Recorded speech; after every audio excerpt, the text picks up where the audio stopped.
우선 그 이번 사태를 통해서 좀 가장 문제의식을 느꼈던 점이 많은 그 국민분들이 이렇게 말씀을 하십니다. 변호사가 이렇게 원래 사건을 조작해가지고 사건화 시켜서 있지도 않은 뭐 범죄를 뒤집어 씌운다거나 이런 부분들이 실제로 뭐 왕왕 존재하는 게 아니냐 이런 부분들에 대해서 좀 문제의식을 느꼈고 실제로 대다수의 변호사들 같은 경우에는 그렇게 행동을 하거나 뭐 범죄를 조장하거나 또는 범죄 교사를 전혀 하지 않기 때문에 수많은 변호사들의 이제 업무를 수행하는 데 있어서 국민들이 오해를 할 수 있는 부분들 그런 부분들에 대해서 좀 불신을 하기 위해 가지고 고발에 이르게 됐습니다.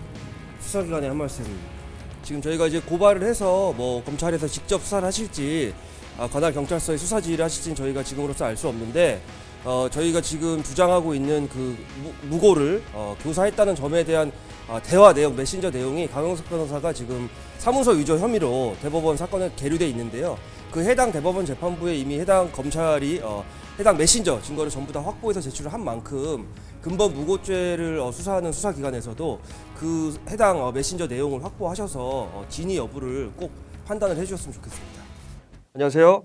김킴 변호사의 호변입니다. 네, 안녕하세요. 킴킴 변호사의 김변입니다. 네, 오늘 날짜 2월 11일 화요일 12시경을 향해 달려가고 있는데요. 2시간 전이었죠. 네. 지난 컨텐츠에서 저희가 말씀을 드린 바와 같이 강용석 변호사에 대한 고발장을 오늘 오전 10시에 서울중앙지방검찰청에 고발장을 정식으로 접수를 했습니다. 고발인은 이제 개인 김상균과 개인 김호인 저희 두 명이고 이제 피고발인은 강용석 변호사입니다. 고발의 취지는 모두 아시다시피 무고이고요. 접수를 했습니다. 오늘 김 변호사가 솔선수범해서 지난 컨텐츠에서도 그렇고 이후에도 강경한 의지를 표명을 했고 저도 당연히 김상균 변호사랑 뜻을 같이 하는 사람이기 때문에 직접 접수를 했습니다. 언론에서 관심을 많이 좀 가져주셔가지고 많이 또 기자분들이 아침부터 오셔서 촬영도 하고 뭐 그렇게 하셨는데 제일 궁금해하시는 부분들이 사실 저희가 이제 고발을 하게 됐던 이유에 대해서 많이들 궁금해하시는 것 같아요. 그 사건이 불거진 게 아마 2월 5일 6일 정도일 네네, 겁니다. 저번 주였죠. 네, 저번 주에 그때 불거지고 나서 만약에 뭐 대한변협이라던가 또는 뭐 다른 변호사님이라던가 또는 수사기관에서 어떤 입장 표명이나 뭐 수사를 인지수사를 하겠다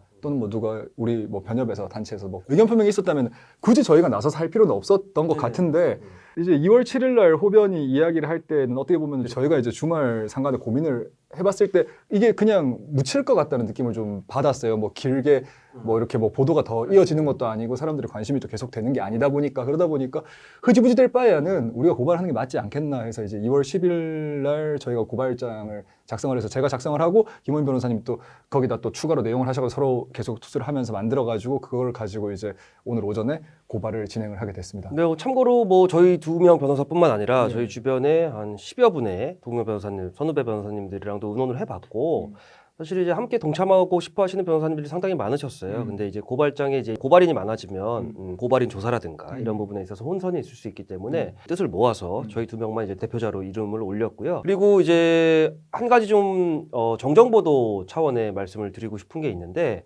이제 어제 저녁부터 이 기사들이 나왔거든요. 저희가 이제 고발 예정이라는 기사가 나왔는데 어제 기사, 오늘 기사 일부 기사들에 저희가 도도맘의 변호인인 것처럼 기사들이 나왔어요. 그래서 일부 수정 요청을 드렸는데 사실은 이제 기자님들이 바쁘시고 그래서 일일이 피드백을 지금 못 해주고 계시는 상황이에요. 그래서 근본 기회를 통해서 저희 채널을 통해 공식적으로 저희는 도도맘과 아무 상관이 없다. 그리고 그 증권본부장 그분과도 아무 상관이 없다라는 말씀을 드리고 싶고 저희는 그냥 일개 자연인으로서 그리고 또 같은 법조인으로서 고발의 주체가 돼서 고발을 한 부분을 다시 한번 좀 알려드리고 싶습니다.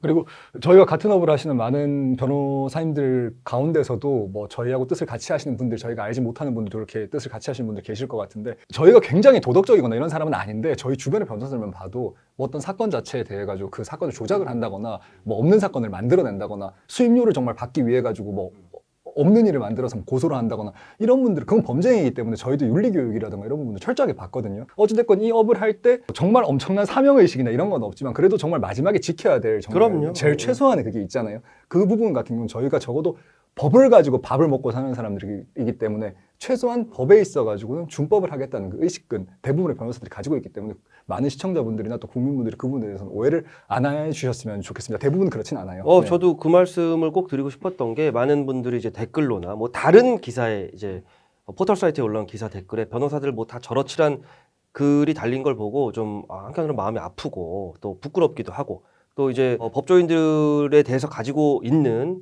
일반 국민 여러분들의 부정적인 시각이 뭔지 저희도 잘 알고 있습니다. 김변 말씀한 대로 저희도 완벽한 사람이 아니고 법조인으로서도 완벽하지 않지만 적어도 9년여의 생활을 변호사로 살아오면서 방금 김 변호사님 말씀하신 교육을 받았다면 당연히 법조인이 되기 위한 교육을 받았다면 하지 말아야 될 것들 당연히 준수하면서 변호사 생활 하시는 분들이 대부분입니다. 주변에 저희가 뭐 같은 직군을 저희가 옹호할 이유도 없고 그럴 실익도 없습니다. 사실은. 근데 그런 부분이 참 저희도 사명감을 가지고 이 업을 하는 사람들로서 좀 마음이 아프면서 이번 일을 계기로 앞으로 뭐 저희뿐만 아니라 많은 법조인들이 더욱더 좀 각고의 노력을 기울여야 되지 않겠느냐라고 생각을 하고요. 그래서 이번 일 참 수사 방향에 대해서도 그리고 제가 아까 기자님들한테 말씀드렸는데 저희가 저번 컨텐츠 올릴 때도 말씀드렸는데 강영석 변호사가 지금 사문서 위조 혐의로 대법원에 계류돼 있는 사건 그 재판부에 담당 검사님이 그 해당 메신저를 18,000여 건의 메신저를 이미 제출하셨어요. 그래서 19년 7월 달에 근본 저희가 고발한 사건에서도 부디 수사기관의 의지를 가지고 그 충분히 요청해서 받을 수 있는 자료들이거든요. 그래서 그 부분에 대해서 진위를 꼭 밝혀주셨으면 좋겠고 그리고 그거 한번 설명해 주시겠어요? 왜 일부 기자님들께서 뭐 그리고 일부 시청자분들께서 왜 도도맘은 고발하지 않았느냐 하는 부분. 네, 저희가 도도맘을 고발을 하지 않은 이유는 우선 도도맘 같은 경우는 일단 본인 자체가 디스패치와 인터뷰를 할 때 본인이 뭐 충분하게 자신의 범죄 사실에 대해 가지고 언급을 했고 그 다음에 이번에 저희가 고발했을 때 강용석 씨만 고발을 하게 되면 도도맘 같은 경우는 피의자가 아니라 참고인으로 조사를 그렇죠, 받게 일단 되거든요. 좀 자유롭게 정말 좀 마음의 부담과 심적 부담을 덜고 있는 그대로 모든 진실들을 좀 편안하게 진술하게 하기 위해서 그리고 또 뭐 경우에 따라 가지고는 실제로 도도맘 같은 경우는 나중에 뭐 합의금 안 받고 합의를 해줬다고 주장을 하는데 진위 확인은 안 됐지만 그렇게 인터뷰를 했으니까 그게 사실이라는 가정하에서 그리고 나중에 당사자 피무고자를 만나서 사과까지 했었고 본인의 잘못을 바로 잡았다고 하니까 서기관에서 그 부분 같은 경우에는 뭐 입건을 하더라도 뭐 기소유예 처분이 날 수도 있는 거고 뭐 그건 뭐 정확하게 알 수는 없지만 그래서 좀 자유롭게 조사받으라고 그 수사기관의 의지에 따라 달린 거죠. 달린 거죠. 참고인으로 조사를 하겠지만 피의자로 전환할지는 수사의 추이를 지켜보고 수사기관이 결정할 부분이기 때문에 저희는 일단 수사에 단초가 되는 고발을 접수를 한 거고 그 뒤에 부분은 이제 수사기관의 의지에 달리지 않았나. 그리고 저희도 고발이 한 이후에 수사가 진행되는 과정에서 뭐 해당 자료를 확보한다거나 저희한테 제보해 주신다거나 하면은 관련 자료를 첨부해서 추가 증거로서 수사기관에 제출하도록 하겠습니다. 그리고 마지막으로 저도 한 말씀만 드리자면은 강용석 씨에 대해 가지고 어떤 개인적인 감정이나 뭐 강용석 씨한테 사실은 뭐 크게 저희가 관심이 없어요. 관심이 그럼요. 크게 없는 부분이고 그분한테 어떤 개인적 악감정이 있거나 또는 뭐 그분과 뭐 어떤 척을 졌다거나 이런 문제가 아니라 이거는 적어도 변호사로서 그리고 변호사를 떠나서 그냥 한 개인과 사람으로서 하면 안 되는 행위를 했었고 그걸로 인해 가지고 사회적 영향력이 있는 사람이 많은 사람들한테 좋지 않은 영향을 줬었을 때 그 부분을 바로잡지 않으면 안 되겠다는 생각에서 저희가 고발을 한 거기 때문에 뭐 강용석 씨한테 아무런 악감정은 없고 다만 어떤 잘못한 부분이 있다면 그 부분에 대해서 당연히 모든 국민과 같이 평등하게 처벌받을 부분은 처벌받고 그 부분이 이루어지기를 바라는 마음에서 고발을 했다는 것을 다시 한번 말씀드리고 싶습니다. 뭐 한때 굉장히 많은 분들의 사랑을 받으셨기 때문에 입법기관인 국회의원도 당선이 되셨고 그 이후에도 유수의 TV 프로그램들의 진행자로 역량을 발휘하실 만큼 많은 재능이 있는 분이에요. 그리고 지금도 비판도 많이 받지만 일각에서는 많은 분들의 사랑도 받고 있는 만큼 그리고 또 법조계의 굉장히 대선배로서 이번만큼은 진실을 가려주시고 잘못한 부분이 있다면 충분히 그거에 대한 뭐 반성을 하셨으면 좋겠다는 계기가 되기를 바란다는 말씀을 저희가 조심스럽게 드려보면서 오늘 방송 마치겠습니다. 그럼 다음 시간에 다시 돌아오겠습니다. 감사합니다. 감사합니다. Rent a car you can't afford. Put on a song that we both know. Let your hair out in the wind. Put the pedal to the floor. Flame your light, take a smoke. Put your broken rip off. Wafers on. Doesn't matter if the sun goes down. We'll still be up. Don't care about the place we